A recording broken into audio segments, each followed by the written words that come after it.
This question is from NEET 2020 examination.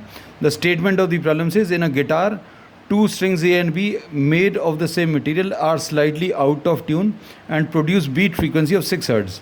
तो beat frequency दिया है, beat frequency is 6 and the beat frequency is given by the difference of the frequency of the two vibrating objects. है ना?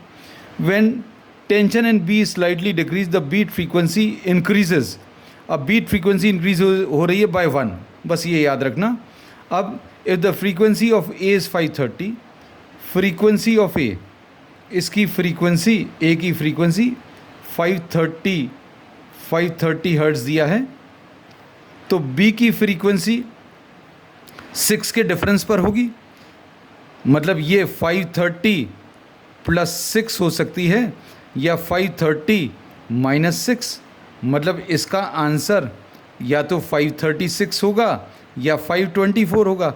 ये अभी हम लोग check करके बताएंगे, क्योंकि इन दोनों का डिफरेंस भी 6 है और इन दोनों का डिफरेंस भी 6 है. अब इन्होंने क्या बोला आगे, tension in B is decreased. अब टेंशन इन बी डिक्रीज़ कर दिया और अभी हम लोगों को ये मालूम है that frequency is directly proportional to tension. तो टेंशन को अगर आप डिक्रीज़ करेंगे तो frequency of B will also decrease. मतलब अगर आपने टेंशन डिक्रीज़ किया तो फ्रीक्वेंसी ऑफ बी भी डिक्रीज़ होगा. तो बी की फ्रीक्वेंसी डिक्रीज़ होकर या तो 535 हो जाएगी, क्योंकि बीट की फ्रीक्वेंसी में सिर्फ एक का डिफरेंस है. 6 था अब 7 हो गया.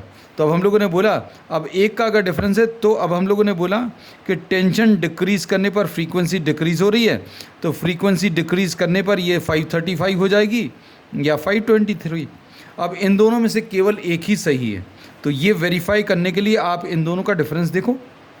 इन दोनों का डिफरेंस 530 और 535 का डिफरेंस 5 बीट्स आ जाएंगी, लेकिन बीट 7 दिया है. अब इसको देखो, अगर आप 530 और 523 इनका डिफरेंस 7, तो कहने का मतलब ये है कि the original frequency of B is 524.